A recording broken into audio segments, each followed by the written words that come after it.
Welcome, everybody, to another episode of Forever Bristol City podcast. Morning after the night before, not a good night. The final score, I'll call it by its original name, of the racecourse ground. It finished Wrexham 2, City 0. A night to forget, I would say. I'm joined by Mark and Dave Tubby, distantly related, and Ant Banks, who flew back from Belfast in time to watch all but the first 2 minutes of the game. I bet he wished there'd been a flight delay due to fog. I'm going to copy what another podcast often says to their contributors. Dave, how are you feeling? Let's be honest. It wasn't there weren't too many positives from yesterday, were there? It was a deeply frustrating game, one that I never really felt that we were fully in.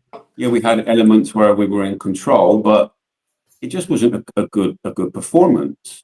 But the thing I'd like to highlight is the referee's performance, because he didn't help.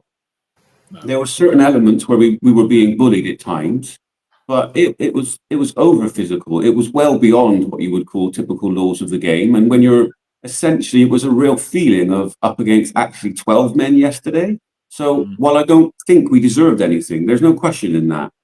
The referee's performance was far too involved and had far too much of an effect on that game yesterday. And it's almost like we paid a price for having such a good referee at the weekend. It's like, no, you're not allowed two good ones in a row. And for me, I would go as far as saying the referee actually ruined the game yesterday. Okay, Ruben Ricardo, his name. Let's call him out there. And how are you feeling? Out of breath, obviously, rushing through Bristol Airport, as you told me a moment ago. But how are you feeling? I'm probably feeling better than the people I whacked in my case as I was rushing through the airport, obviously, because I haven't got a leg injury. But it's a very, very strange feeling after yesterday, because slightly different from Dave. I thought we were controlling that game for a significant period of it. And I go with what he says about the referee. We'll talk about the goal that wasn't the goal. That gets given. I think we go on and win that game, because we were dominant for probably 15 minutes either side of halftime, probably the first 25 minutes of the second half, actually. And we just didn't take an opportunity when we were on top of the game. A lethargic start really cost us, and a bit of a freak second goal, and then a lethargic end. But we had control of that game for at least half of it, in the middle of it, and that was time to capitalise, and we didn't. And I think we probably got a few things wrong yesterday, both in terms of initial setup and in the way that Struber tried to change the game as it went on. Okay, Mark, Mark's sporting a good Movember moustache there. Those of you that are watching it on YouTube. But Mark, how did you feel? And I'll talk to the other guys about the team selection. But what were your thoughts on that final whistle? You know, a game we might have won on another day, because Ant was right saying the level of control we had without really threatening. Well, it's like a game in three acts, really. I mean, the first 30 minutes, we just weren't at the races. I mean, if you compare the two teams, Wrexham had wide men who got the ball in behind into good areas. We didn't, because we didn't play with any energy. Our wide men tend to stop and diver. Then when we did have an opportunity, we missed a good one from Ameti. We're denied a good goal by a referee who brought a feign injury from the goalkeeper, and then started the second half off really well. Should have scored an equaliser. But once the freak goal went in, alas, the wind went right out of our sails. Substitutions went flat. Tried to go with two up front without any creativity in midfield, and the game just really sunk into the end, into the rainy night. It was just a night to forget. We did deserve a goal out of the game, a consolation goal, but they had the best clear-cut chances, and we just weren't there. I can only see us struggling in mid-table until we get reinforcements. If we get players back or reinforcements in January, I see this continuing. I can't see us flirting with the playoffs this year. Well, it's you make that point, and it's quite valid. I mean, we've won 1 in 5. That ain't playoff form, and it's a topsy-turvy division. I mean, our opponents this coming Saturday, Portsmouth. We beat Millwall 3-1 at Fratton other weekend, they go up to Bramall Lane and lose 3-0. It's up and down all over the place. Wrexham, 7 games unbeaten for them now, 4 wins in a row at home. They're adapting to life, the showbiz back team that they are. The worrying thing for me is that, we're on the fringe of the playoffs in 7th, but West Brom, who drew against Birmingham last night, they're in 17th on 22. So, we're 14 points off of leaders Coventry, and then there's obviously a big gap between them. We're only 4 points off what you would say is well into the bottom half of the table. Just not good enough for me. And the early action was summed up. What I think set the tone for the evening was that they attacked quite early on down that left side with Roberts, and I'm going to call it out, McCrory. He's not a fraction of the player that he can be in any game he's played this season. And they got in a bit of a tears at the back, and then Vitek, he fumbled the ball. I think it was his first touch. He fumbled the ball out for a corner. Maybe it was out of play when he picked it up. But I thought, here we go. This doesn't look good. And we just didn't get going for 30 minutes. We didn't get going at all. Dave, the team selection, you're adamant that the trio of Tanner, Dickey and Roberts doesn't work. He made 3 changes from the starting lineup. Were you surprised? I mean, one of those changes he had to make, which was Twine's injured, adding to the list, hopefully not anything long term. But what did you think about 11 that he took the field with? I wasn't necessarily surprised to see some rotation. I think it is needed. Armstrong basically went down with cramp at the end of the last game. It doesn't surprise me that he hasn't done 2 games in a row. McCrory switching made sense because if you're going to play Roberts, if you remember the last time they played together was against Blackburn, and there was a real weakness when Borges was there with Roberts. But that back 3, it just doesn't, as a unit, just doesn't exude confidence. It's disjointed, it's disorganized, it's panicky, and worse, it's always backing off. It's not about the individual players, because you can look at them and some people will say that Roberts played well yesterday. But as a 3, they just don't work because they are too passive, and it has an effect elsewhere on the side. So straight away, when I see that yesterday, I'm thinking, well, I'm not looking forward to this. And it played out in that first 30 minutes. We weren't comfortable on the ball. They were pressing us very high.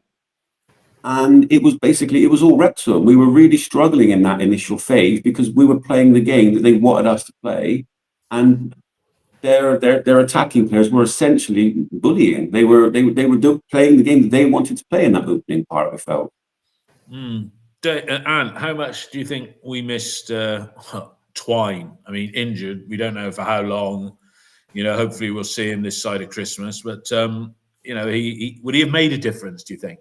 Well, that's a loaded question for me in view of my prior comments. I thought we did miss him because I thought we missed and I'm going to use the word progressive, which I use quite a lot on this. I missed the progressive nature of the play, looking for a pass forward. And what Dave says is absolutely right. It's a point we've discussed before, where if you play that back 3, you're playing 3 players who aren't particularly progressive. Dickey being the most progressive, but he's also being kept very busy by Keith Moore. And I thought Dickey actually played more, probably the best that Dickey's played in. Yeah.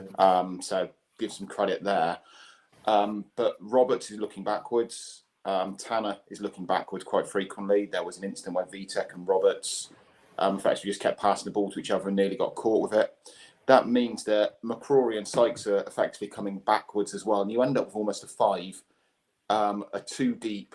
And then you've got you and Mehmeti and Reece up top. And there's too much of a gap between the defence and the upper players when we set up that back 3, which is the knock-on effect in the side. So we missed Twine, but I thought Hirakawa actually had a better game than Mehmeti. I thought Hirakawa was the pick of the 2 10s, if you like, but both of them were playing reasonably far forward. It needed a little bit of a deeper play from the forward players in order to make it less disjointed, because it was quite a disjointed setup. And if I take what we played like last night versus how we played at Watford when we did play Roberts, Tanner, etc., the difference there is you put Viner into the back 4, you had almost an attacking midfield that took the game to Watford. I get wanting to give Jason Knight as much time as possible to recover. I get that Zach Viner can do a job in midfield. He absolutely can. But it's what you lose from defence. So the bigger loss for me was not Twine. It was Viner not being in the back three, in addition to Pring not being in the back three, Atkinson not being in the back three, meaning you couldn't progress from that base. Mark, the changes, Sykes came in, Roberts and you, we talked about those two. Sykes, somebody texted me saying I think he eventually got taken off on the first sub to go off. He looked a bit leggy to me, Sykes. I mean, I'm not saying I can't blame him for not. He was involved in their first goal in the sense that the ball was won in that corner. But Sykes, do you agree with me that he looked a little bit leggy and off the pace? Although they all did for the first 30 minutes, didn't they? Well, it just didn't show the energy that McLean and was it Longman on the other side. On the other side showed there was no urgency to get forward quickly and support the man on the ball. That was the difference between the two sides. And as soon as they got wide, they wanted to hit the ball into Kiefer Moore, play it to Kiefer Moore's feet and play off of him and get Ben Sheaf to support him and George Thomason. There just wasn't that urgency in the City players. Our wide players just don't, just hit the brakes every time they go forward and they stop and they look back. And that enabled Wrexham to drop back into position and make it much harder to play through. It was just far too slow in the build-up. And it wouldn't have made it. It may have made a slight difference if Twine had played, but unless there's winning runners, waiting to break those lines, it's a complete waste of time. We just didn't have those winning runners and get the ball in behind. Yeah, and I'll stick with you, Mark, and I'll ask the same question of Dave and Anne. This is the real Bennett has said on here, 2 comments he's made. He agrees with me. He says McCrory has fallen off a cliff. And then he says, and I know the guy scored at the weekend, but Reece was also shocking. How do you feel about those comments there on Reece and McCrory? Because there were some good individual performances. I mean, we've been through the team before we went live, and there was some. Dickey, I thought, played well. Randall, Mehmeti to a point. Viner was okay, but not in his best position. But McCrory and Reece, they were D- as far as I was concerned last night. How do you feel about that, Mark? Well, if you compare Reece's performance with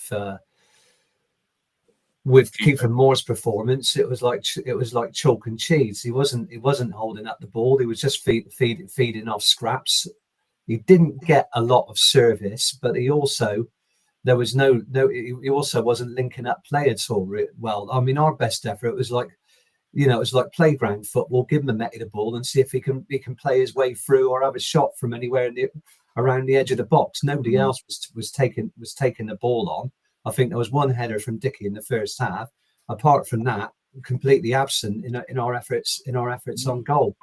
So really, it was just awful wide play, inability of Reece to get involved in any of the action, and just slow build up. But yeah, I thought McCrory looked really withdrawn on the left. I don't like the idea of a right-footed player playing on the left because his body shape's all wrong when he goes in, and he always comes back on his right foot anyway, which gives defenders chance to get back into position. Yeah. Dave, your thoughts on those two? I've advocated McCrory being better on the left than on the right, even though, as Mark says, he's right-footed. But he wasn't great on Saturday and poor last night. And Reece, again, lacking energy. And you have to look at it and you think, last summer, Reece. When did Kiefer Moore go to Wrexham? Was it in the January window, Dave? No, it was in the summer. In the summer, you forget Sheffield United quite well there. So it was in the summer. Yeah, of course he did. He did us there. I mean, I guess because he went from Bournemouth to Sheffield United, didn't he? That's how he did that. So he went to Ipswich on loan first. Yeah. I mean, we couldn't have afforded Kiefer Moore in the summer of 24, is what I'm alluding to. But Dave, maybe not. Dave, those two players, I'm calling them out for being poor.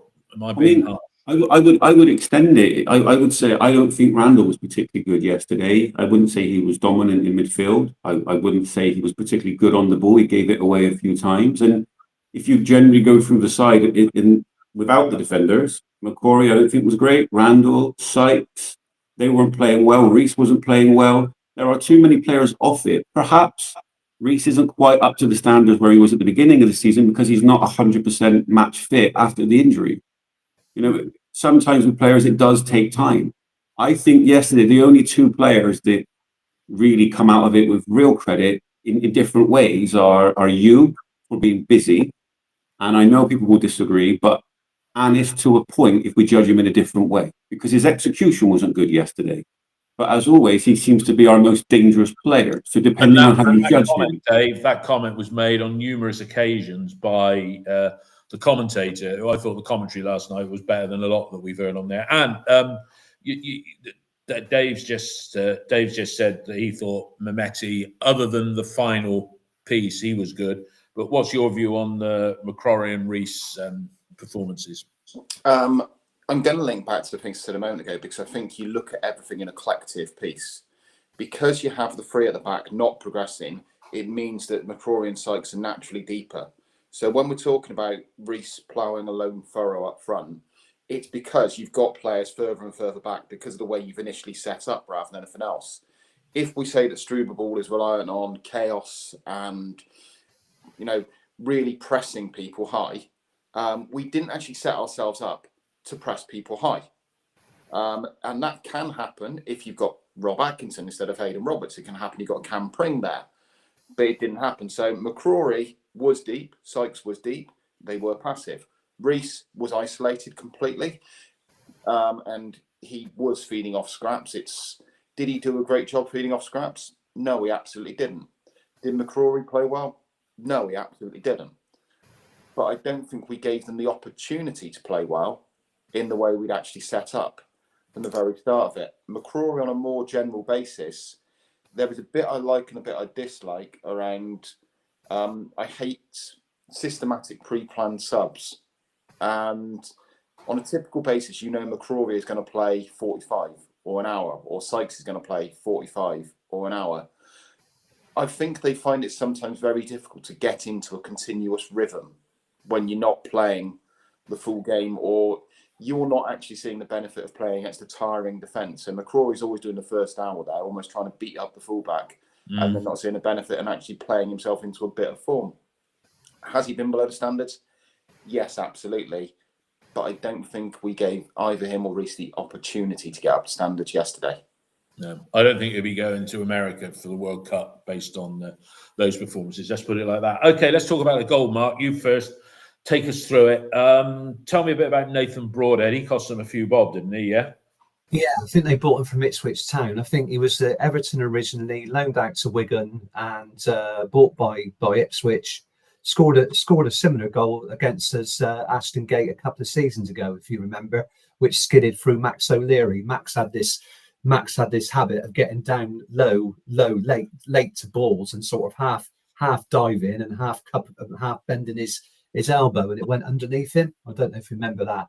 Was that for Ipswich, was it? Yeah. Yeah, for Ipswich Town, right, yeah. About two seasons ago. So the ball's played down the left-hand channel to McLean. Roberts is marking him. No pressure on the ball. He plays it back to another. I think he plays it back to Thomason, who plays it to Sheaf, and Randall just doesn't close him down. You've got a guy who's predominantly right-footed.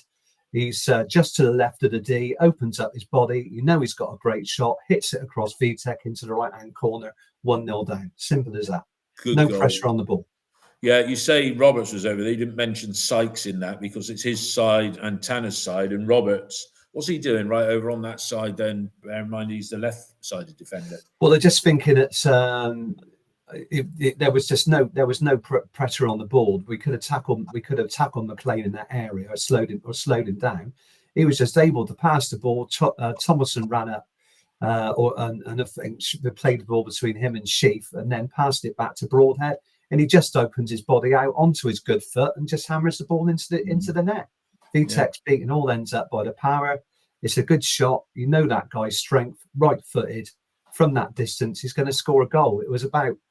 Yeah, I think it was probably about 20 yards out. Yeah, good goal, but it's just that goal that was preventable. No pressure on the ball again, and we've done that a few times. David looked good on screen. The goal, sort of long range effort, curling, keeps inside the post. Could have been better defended in your view. I mean, first of all, it's a wonderful strike. But again, if you give quality players time, they will do quality things. What's frustrating me is this little tendency that we have creeping in where we're switching off when a free kick is given, or worse, under moments of stress, this point that we do. We constantly, how often, think about Stoke, think about Watford, where it's like, that's your man. And sometimes it can be one of their responsibilities and the other time the other. The reality is the Wrexham player is gone and Tanner's pointing like, Sykes, you need to mark him. Just get over there and snuff out the problem. And then from that moment, Tanner does get over there, but he passes it to someone else's free. And we never set up correctly from giving away the free kick.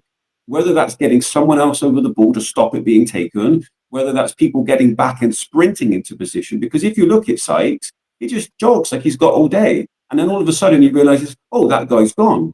Tanner looks and he's just pointing. It's no good pointing. You've got to recognize the danger and snuff it out. So to say that we could have defended it better is an understatement. However, once he gets in position, it's a wonderful strike. Yeah. Okay. Good analysis of the defending or lack of there, Dave. And your thoughts? I guess you're going to echo what the other guys have said. Yeah, pretty much exactly. It was symptomatic of the opening phases, of the game. We were passive, and I absolutely hate being passive at any level of football, because you win by taking charge of game. You win by enforcing yourself on the opposition and playing your game. We let them play their game. It is a fantastic goal. It kisses the post as it goes in. So it's as good a strike as you will see. Randall is probably half a second late on it. He's not markedly late, but he is slightly late on it. And we did have trouble with Broadhead in those stages, just dropping in that little pocket between the forward and the midfield. It wasn't sure, and that plays to Dave's point about who is going to pick him up. Who's going to pick this guy up? We've got to take ownership of this. And potentially it should be Viner's man in that area. Potentially it should be Randall's man. Potentially it even should be one of the back three coming and picking him up as well. But there has to be communication. There has to be responsibility. I think Randall just happened to be the closest guy to him when he had the shot, saw the danger half a second too late, does make a dive across, but the quality of the strike has already got away, and I think Vitek's got no chance of it just from where it's been positioned. I'm sure I read somewhere on one of the comments on social media, be that X or the forum, that we changed formation a bit in the first half, and maybe that accounted for our strong finish to the half. I know just after the goal, I think we've all talked about it briefly. Mehmeti had a good chance when he should have at least tested the keeper. But did we change the formation? And as far as you saw, only marginally. Only marginally. It was more intent rather than anything else, I think. And look, let's put cards on the table. We are a better side than Wrexham, in my view. I think they're a strong enough side at this level. But if we played them 99 times, we would win the majority of those games. We are a better side. We just did not perform, and they deserved the win from that first half hour more than anything else. It was a tweak. It wasn't a wholesale, let's go two up top or whatever. It was actually trying to be that little bit more aggressive, that little bit less passive. Was the tweaking as opposed to anything else from what I could see. It seemed to work. I felt the change came from use energy. The two big talking points of that next 15-minute stage, the Mehmeti chance and then the somehow disallowed goal, both come from you. The first one is a drive, and the second one from actually winning a first ball. Because in that first half an hour, we were just second to every ball, whether it was just dropping to a Wrexham player or just because they were there faster. It just seemed to be always, and you was a big part in changing that. The Mehmeti chance, I have no idea why he goes for power.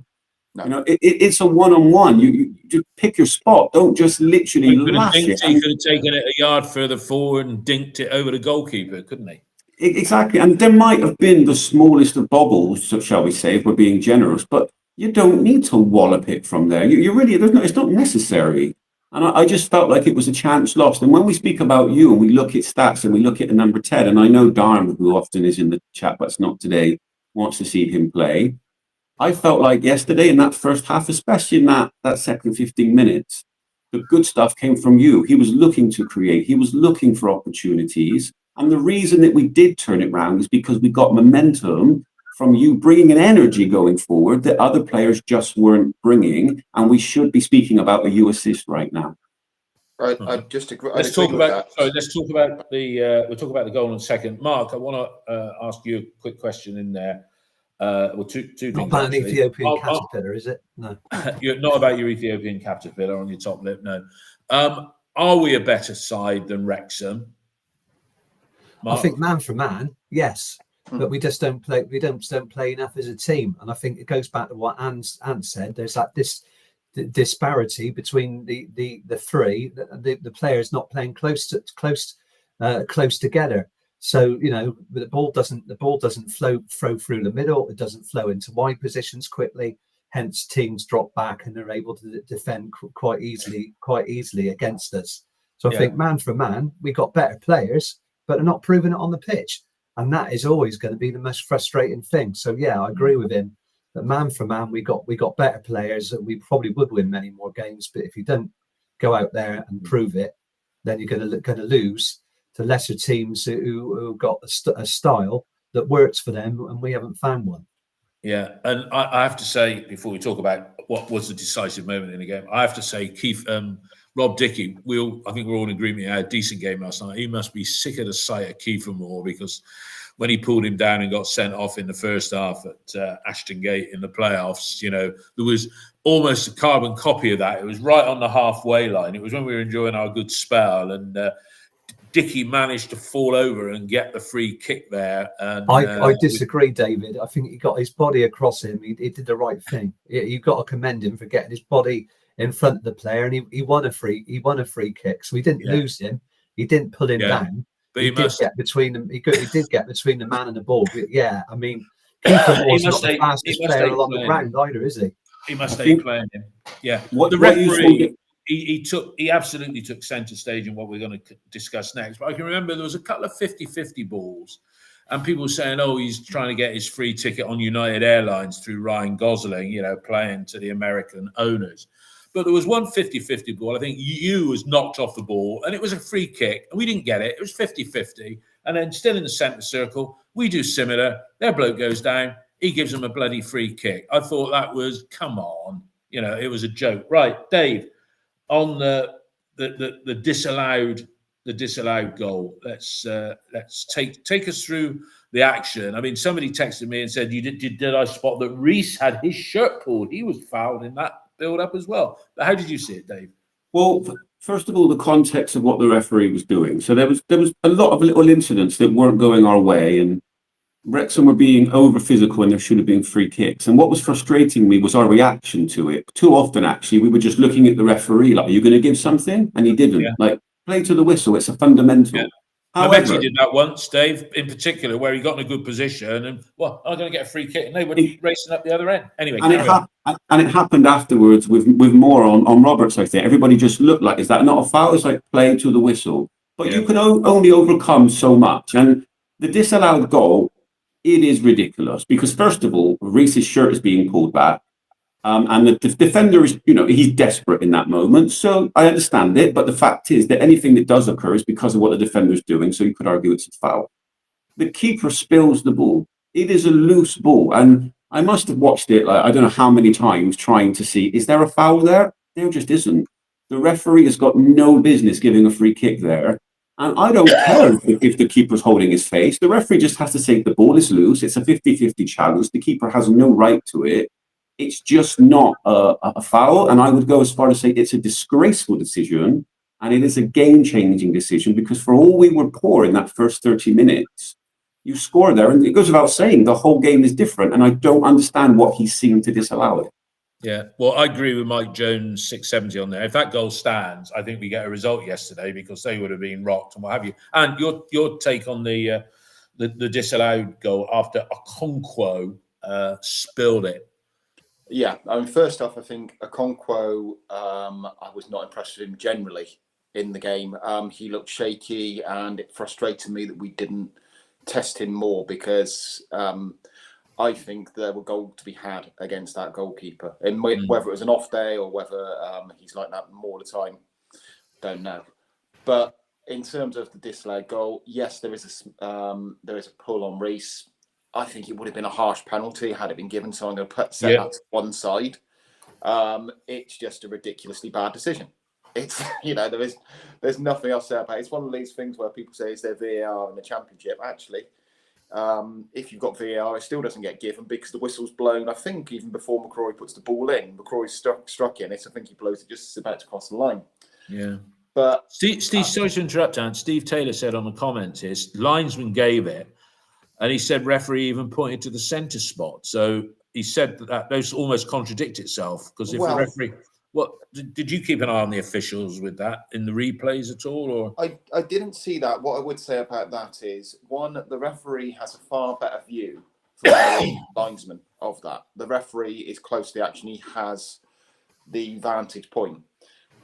So if he has been overruled by the linesman, the very first thing you do is you go over and check with the linesman first off before you do anything else. So I don't, I'm not disputing that may have happened, but my logic says if you're a ref, I think we all may have refereed games in the past, you go and check with your linesman if you're in an incident like that. Well, can't they talk to each other on? They can talk to each other, but it would have happened too quickly for them to actually have all of that communication. But the one thing I absolutely agree with is I think if that stands, we win.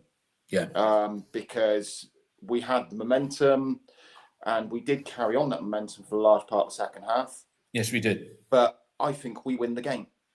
And it's not exaggerating a point to say that the referee has determined the result there. Yeah. All right. Mark, let's have your take on it. And am I right in thinking that Struber got booked, or somebody did on our bench for I think Struber got booked. Struber got booked for complaining. And the ball's in the right channel. I think it's been recycled from a corner. It's a grass cutter from Mehmeti. He hits the ball, can't get any power behind it because he can't get out of his feet. And Okonkwo dives forward and spills it. And if we'd have put him under more pressure from crosses, I think in the second half, there were a couple of instances where he looked really poor going backwards, and I think he put the ball out for a corner once when he didn't need to. And Reece is in there fighting for the ball, but the whistle does go. It doesn't need to. Okonkwo just put his hands on his head, more out of embarrassment, face to the floor, hands to his head. The foot doesn't touch him, and McCrory puts it into an empty net. It should have been a goal. It wasn't. Goals change games, and that would have probably changed the game because we had the momentum. We did. But Okonkwo cons the referee, and that's the end. That's the end of it. You've got to get on the game, and you've got to suck those up. Unfortunately, but the referee was a bit of a homer last night, and we got the brunt of it. Unfortunately, I'm going to have to shoot off, but I'd just like to say to you, gentlemen, if there is any opportunity to drop my Movember link in, it's trying to raise money for prostate cancer. Dad's recovering from prostate cancer right now.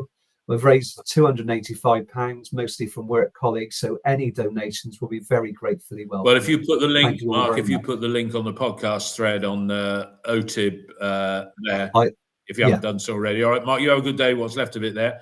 Couple of things. Thanks, right, somebody's corrected me here. Dave Harris, quite right. It's Ryan Reynolds, not Ryan Gosling, as I said earlier. So I got that wrong. And then it's Rob McElhenney is the other guy who's involved with it. That's by the by. Dave, you were going to say something there. Before we move on from the disallowed goal, I just wanted to highlight Yu's part in it. It's a minor thing, but it is important in terms of him, because there was a maintained aggression about the way he was playing in certain moments yesterday. And when the ball goes out wide, he's not jogging towards it. He's sprinting towards it to keep it in play. He makes sure that he beats the defender to put the ball back in the box. So in another world, in another game, we could be talking about two influential moments in that first half. Yeah. That both lead to goals. And I'm often critical that he doesn't have an end product. That was not the case yesterday. He can't be responsible for other things that happen. Yeah. I think that yesterday you played his part in creating two chances in the first half, and that's a number 10. That's good. He was playing in a different. Well, he's been played all over the place, and there was in some parts of that game yesterday. There was a discussion that you could say perhaps he was a bit bullied. But if you tell me that a number 10 is playing a part that leads to 1-2 potential goals, you take that in most games, wouldn't you, from your number 10 in terms of delivery? I think that's good enough.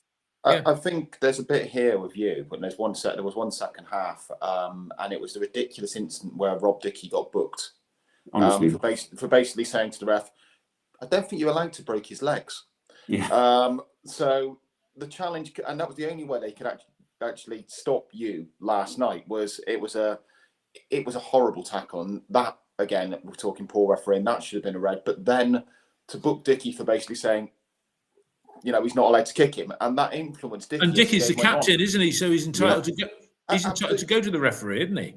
But it influenced him as the game went on, because I know we're skipping a little bit, but there were two where Kiefer Moore went through against Dickie, almost one-on-one with Dickie, and Dickie didn't make a tackle. And the reason he didn't make a tackle because he was on a yellow card.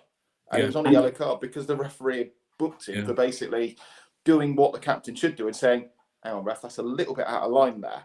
This is the exact point, and the referee had far too much influence and effect on that game for these reasons. You've done something proactive. He's gone hunting. He's anticipated the pass. He's won the ball. He's had his legs chopped in a clear yellow card. It's not even a debate.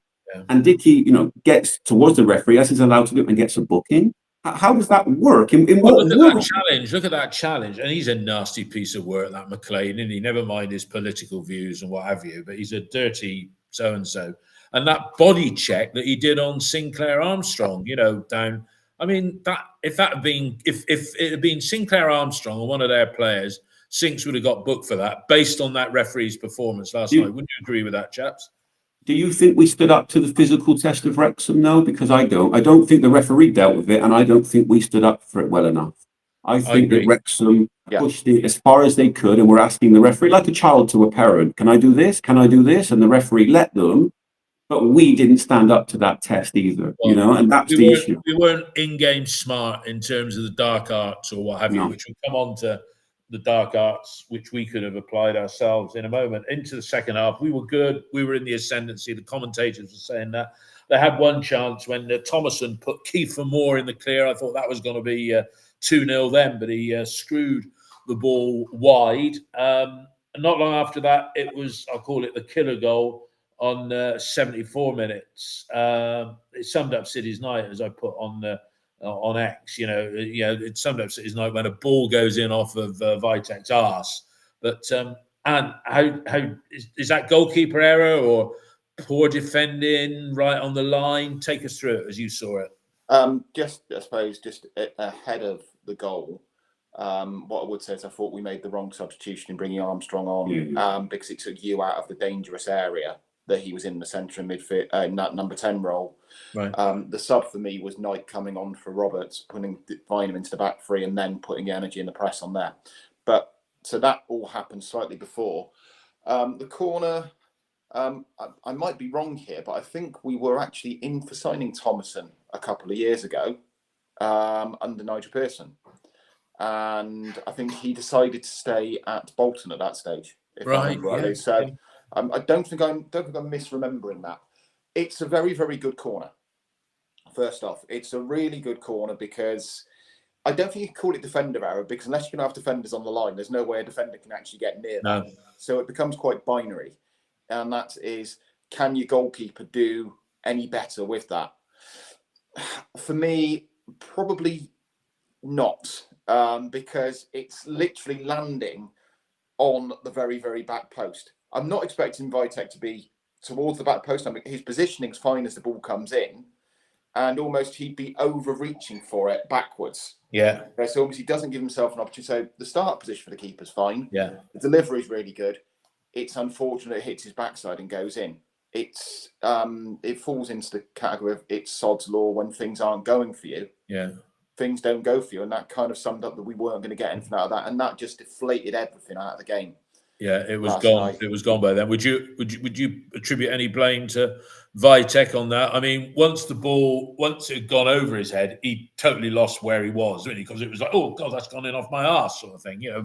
He was surprised that the ball was behind him, wasn't it? Yeah, because it came off the woodwork. It's a difficult one because does he move his feet quick enough? Does he get in position? At the same time, it's width with speed, and it hits like near the top of the post.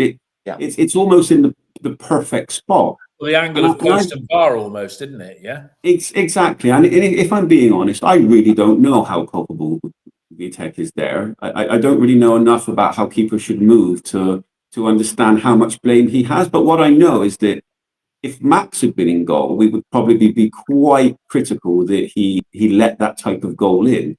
But with Vitek, maybe we're giving him the benefit of the doubt because of his money in the bank. Because I feel like, could he have done more? I don't think he could have done. Well, we've given him. We're talking about having money in the bank. You know, he's starting to draw on that money in the bank, because if you're going to blame him for that, then within the last 5 games, of which we've only won 5, then he's cost us 2 goals. And again, I think he's a fabulous keeper, but he's cost us goals at critical points in the game, because he cost us the goal against Stoke, which made it 2-0 and put them in the driving seat. And although we were doing well, once that second goal goes in last night, that is it, game over. I'm not saying he's bad, but his money in the bank. Max must be sitting on the bench thinking, does another one of those, I'm going to get a game before Christmas. What do you think, Dave? And I'll ask you the same question, Anne. Honestly, I think it would take a goalkeeper and someone that understands the position fully to know if that's a mistake or not yesterday. Because how I saw it, I really don't know. It's really difficult for me to say, because it just feels like there's that much width.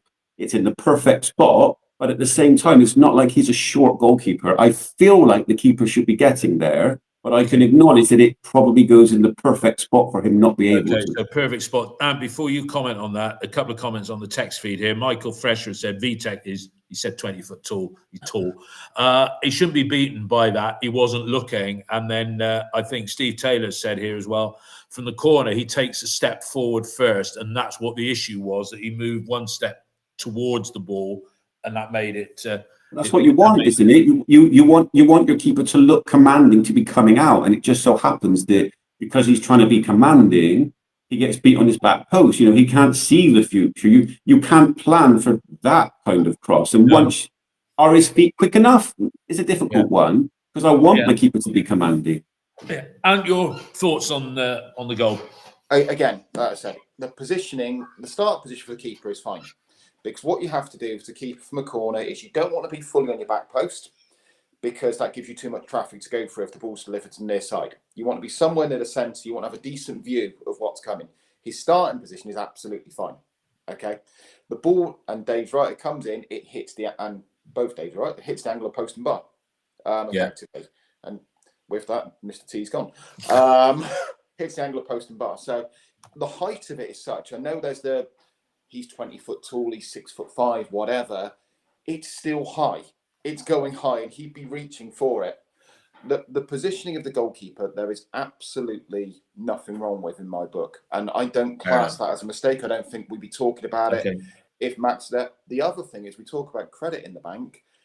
Before that goal, just after Josh Windass came on, flip, and Vitek makes the first save's good. The second part, to actually get the ball away, is even better. So without him, you're too. No, look, I mean, we talk about points in the bank. He has saved far more goals, and I just hope that we still have him come the end of the January transfer window. Well, the game, it petered out into nothing after that. I mean, we weren't even the commentator was saying, you know, when we were like in time added on, we're not showing any sense of urgency. You know, we weren't furtively looking for the consolation goal, which is what it would have been. I think some of that comes down to the fact that the three of us, I think, and others are big Struber fans. Yesterday, I do think he got his subs wrong, and the way he managed that, and actually the moves that he made. And I accept it will happen sometimes. I'm not asking him to be perfect, but yesterday the moves that he made the team worse. We didn't get better. You know, Armstrong didn't look very effective yesterday. There's even an argument, did he have the right boots on? He didn't seem to be moving around the pitch, and he slipped. You being moved out, you was our brightest player yesterday in terms of looking to create something. It doesn't make sense him going out to the right. So I don't think Struber comes out of that game either. I think he made errors in the changes that he made also. Interesting point. And I mean, I suppose you'd say, well, one bright spark was that Knight got some games. Got some minutes, good 20 minutes from Knight. and Pring came on. And did you see anything from? I'd given up writing notes by then because I was just totally pissed off. I was even contemplating watching last night's Coronation Street for the last 20 minutes of the second half because I knew we weren't going to come back on ITVX, of course. Oh, damn it! While we're about it, I should be reading out this. I should be reading out the ad. Cue the ad. Listen up, Ashton Gate faithful. Don't miss Bristol City take on Pompey at the weekend, live on Sky Sports with Now. Our recent form isn't good, but getting the win this upcoming Saturday game against Pompey, we got to win something down there. So don't miss a moment. You can stream Sky Sports on Now flexibly, like Portsmouth versus Bristol City this weekend. Search nowtv.com. There we go. That's that done. Forgot what I was going to say now. I was going to ask you something, Anne. Yeah. I think you were going to ask Pring. me. Pring. What did Pring? How did Pring do? There's not a huge amount to say, to be honest. No. He didn't get a huge amount of minutes on there. Did he do anything wrong? No. Did he do anything right? No, not massively. It's not a case of, it's very nondescript. I think the broader point is the point that I think Dave said, is the point that I said earlier as well, is about actually the subs were wrong. The subs were the wrong subs. Armstrong, he had cramp, as we said on Saturday. How fit? He clearly can't play. He's not really played 90-minute games for us previously. I don't recall many Sinclair Armstrong 90-minute games. And I wonder how fit Sinclair Armstrong generally is and whether he can do the grind of Saturday, Tuesday, particularly as we're coming up to a busy period. I get wanting to put a second striker on when you're losing the game. I think people would see it as a proactive move. But also the point there is you don't lessen other parts of the team by doing that. Because I remember back in the day, I think it was Dean Holden sometimes put 5 strikers on the pitch. Yeah. And it was absolutely pointless because they weren't getting the ball. So we got the shape wrong. By the time Pring came on, there really wasn't anything he could do to impact the game. Knight looked okay, full of energy as normal. I hope Knight starts on Saturday because you've now given him 2 cameos to get in, and we'd like to see him and Randall back in tandem together, obviously. But Pring, it's good that he's played because I think he is, particularly with Atkinson injured, is our best option on that left-hand side of the three because of the progressive nature. But he also gives us the option at left wing back, and we've been talking about how McCrory has slipped below standards. You've got what a fit Cam Pring in a Struber side could be absolutely exceptional. Wow. And it's something I'm really looking forward to seeing. This is my main takeaway from that last 20 yesterday, and is the cavalry is coming. I don't want to see that 3-unit or trifecta, shall we say, again. I really don't want to see that back 3. I dislike them as a 3. And with Pring coming back, with Knight coming back, it means Viner can go. And you can make an argument, if he wants to put Viner as the left-hand side, fair enough, but not that 3. Tanner Roberts with Dickey doesn't have the pace to complement them. And having Pring as an option, having Viner able to drop back, will make a massive difference. We will get to a situation where players like McCrory all of a sudden can now actually be fully rested.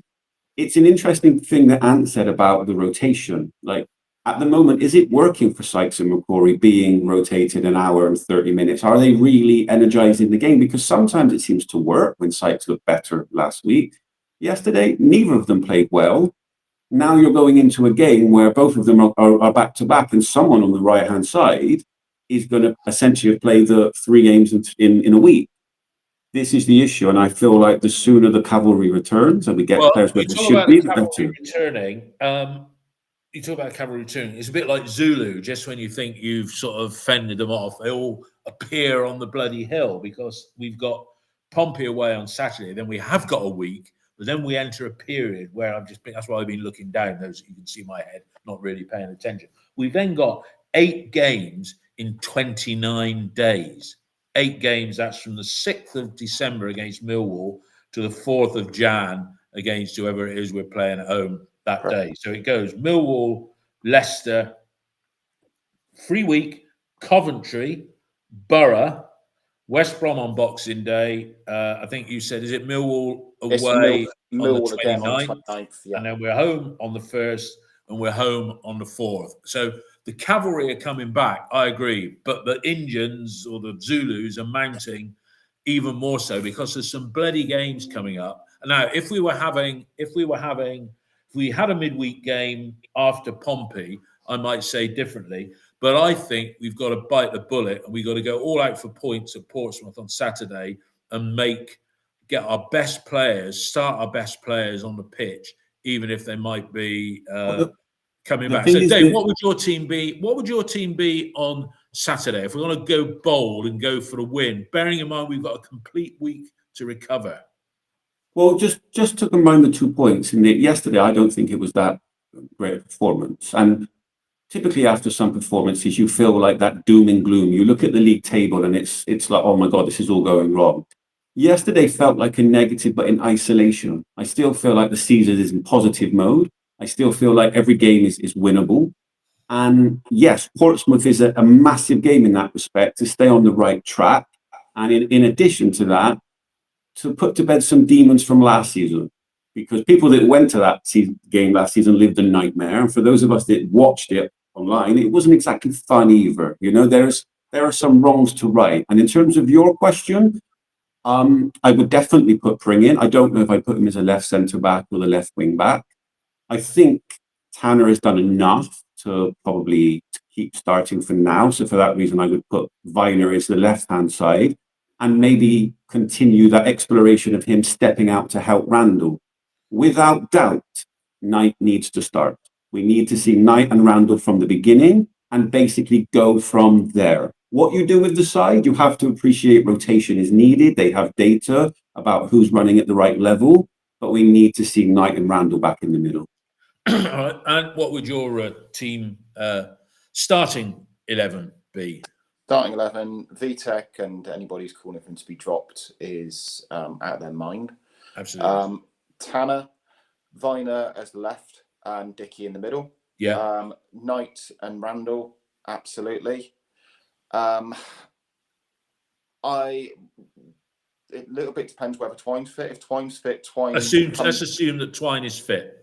Twine comes in with a Matty perspective of how well you did there. I would probably move you to one of the wing-back roles because I think you need him in the side after he played yesterday. I'd like to play Pring, but I'm really mindful of the demands that the wing-back role has. Yeah, that's I'm thinking the same. A really small... If you were saying, can you play Cam Pring as the left side of the three at the back, then I'd be okay to start him. I think if you're saying, can you play Cam Pring as the wing back when he played 10 minutes in 6 months, I'm probably not. I'd like to see probably Armstrong, if he's fit enough, probably start up front. Because I think in he's place probably of better Reece. form than Reece at the moment. Yeah. So I agree. And then my choices between, is it Sykes, McCrory, or Neto Borges playing on the other side of midfield of five, and toss a coin on that one. Do you think there's an argument with going to maybe to a 4? Because if you're going to, if Pring could be the left back as an example, you could have Viner and Dickey in the middle, Tanner on the right.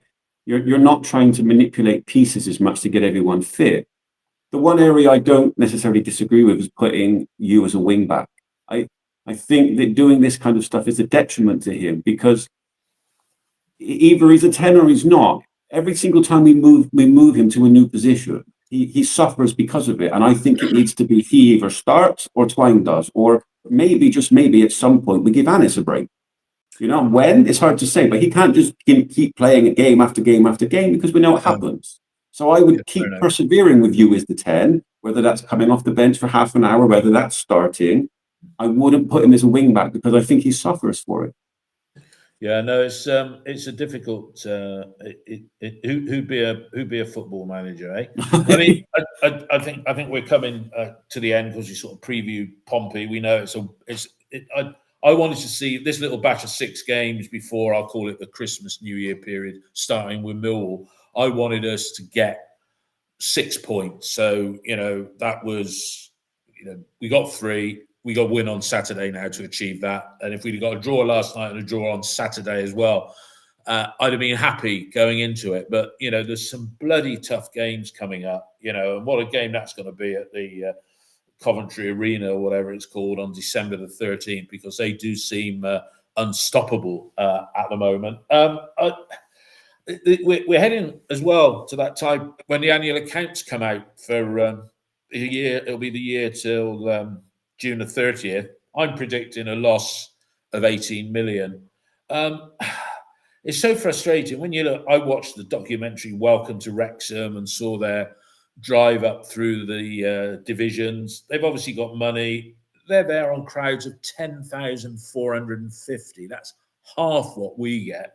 I wonder how much they're losing just on football operations before any player sales or acquisitions, and obviously when the accounts come out, that's going to be, I'm not saying a podcast worthy of its own, but it is just a frustration that, just final question from both of you. It's looking odds on that Semenyo is going to go in the transfer window if somebody comes up with a bid.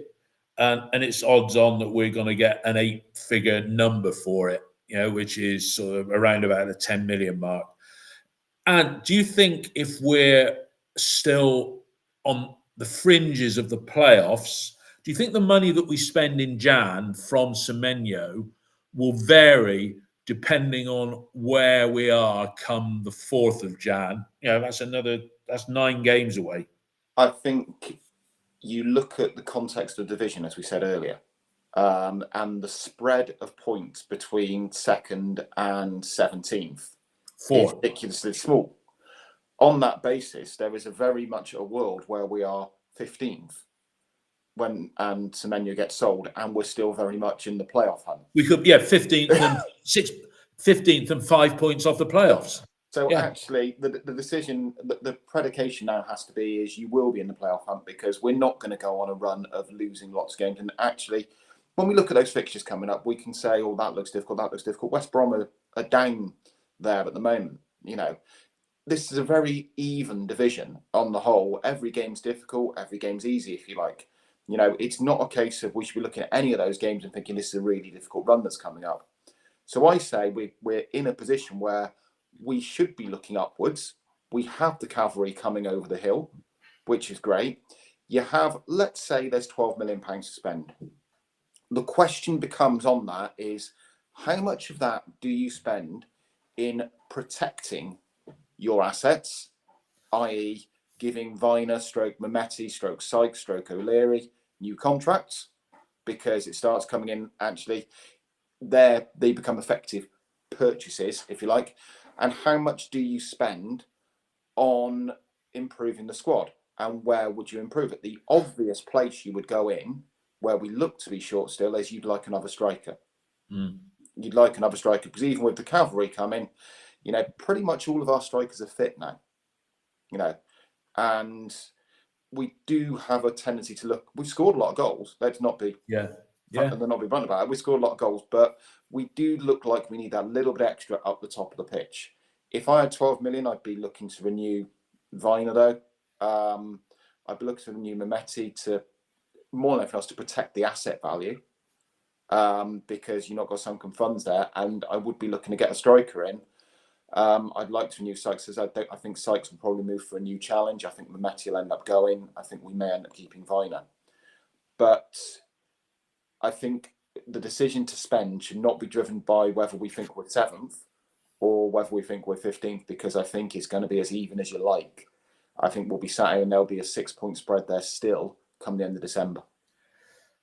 Interesting. I know if you're John Lansdowne or Steve Lansdowne, you say, well, we lost 18 million last year and there's no Alex Scott 20 million to take that down to almost break even.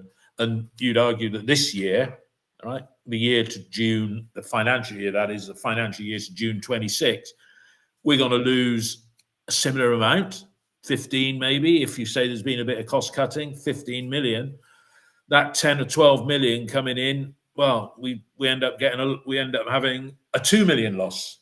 I'm questioning the ambition. I'm really questioning the ambition, and it's getting to the extent that I'm becoming depressed about it in this our 50th anniversary year of going up. We seem David, it's about far away from it. what is about the you want it. They need some forward thinking, because that's that extra striker issue that they're always going to need. It, the multi-position guy that can fill in spots and knows where the goal is. But the reality is that coming up, there are some big questions to ask in this January window. Do we keep Hannes and Viner, or do we sell them and look to make a profit to reinvest? McCrory contract is probably going to be extended by the club to a year, but we are 18 months away from Knight, from Bird, and McCrory being at contract. I mean, well, let's take the main saleable asset. You really got to, if they're not thinking about it, they need shooting, but you really got to be thinking about Jason Knight and saying, Jason, here is a contract that makes you the highest player, the highest paid player at the club, if he isn't already. Here is a contract. Sign this, and if he won't sign, once you get to the summer, his value is diminishing, isn't it, Dave? No, his value starts to diminish after January. That's what I mean. Look at Viner last summer. Yeah. We will be in the same position with Jason Knight, and to a degree, Max Bird, injuries accepted, next summer.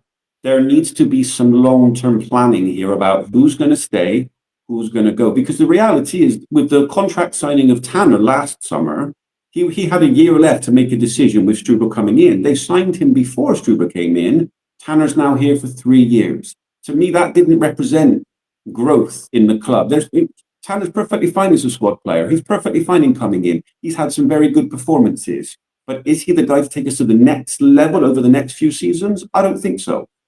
And for that reason, I want to see some long-term planning of the moves that we make. If it means we have to strengthen the side and get contracts for longer, okay, because we can keep building. But as it stands right now, how we look in 18 months is quite worrying. And they need to look at what Bournemouth are doing.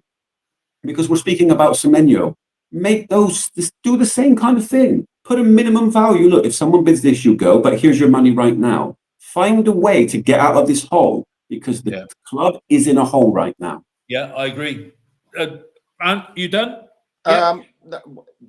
The only thing I would say about making Jason Knight the highest paid player, and I think absolutely there's a world where he deserves it, everything is not binary in all of this. So there's a lot of people are saying, give Hannes what he wants. Personally, I don't think Mehmeti's going to sign a new deal, whatever happens. No, I agree. But you give Hannes what he wants. Jason Knight is knocking on your door and saying, what about my contract, boys? What about my contract?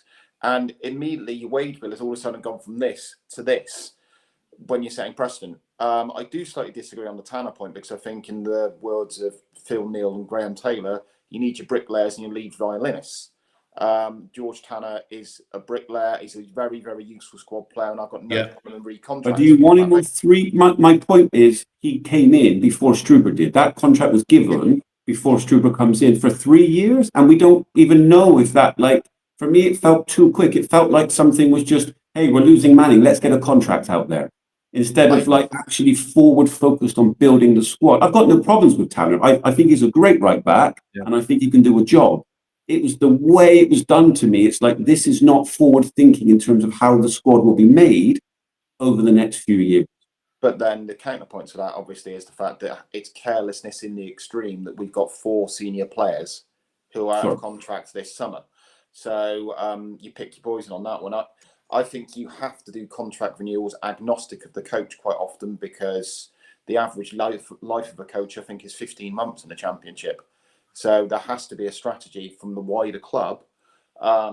We go back to the $1 million question on this: is the right man with a dulcet Geordie accent leading the strategy effectively? Well, yours truly will get a chance to ask certain questions. So if you want to DM me with your questions to a certain man with a Geordie accent who is speaking at the Senior Reds lunch on Thursday, the 18th of December, I think it is. And I've always been, I say, a supporter of the man with the Geordie accent, because people judge his managerial career on that 7-1 defeat against Swansea, and he brought in some rank bad players that summer. But his only complete season in charge, he only missed the playoffs by 1 point. So let's not take that away from him, or that tremendous playing record he had. But a lot of questions coming up. It's never a dull moment watching City. It's frustrating. It can be boring. But when you look at what's going on behind the scenes Is somebody going to buy us? Not at the money Lansdowne wants, but there's different ways to skin that cat, in my view. But look, there we go. We'll be back reviewing the Portsmouth game on Sunday morning. Hopefully, we'll be in good spirits for that. But those of you that have listened, those of you who have watched rather, or listened while we've been recording live, thanks for your support. And if you're watching it, listening in the balance of the week, hope you enjoyed listening as much as we enjoyed doing it. And thanks, Dave. Thanks, and everybody. Have a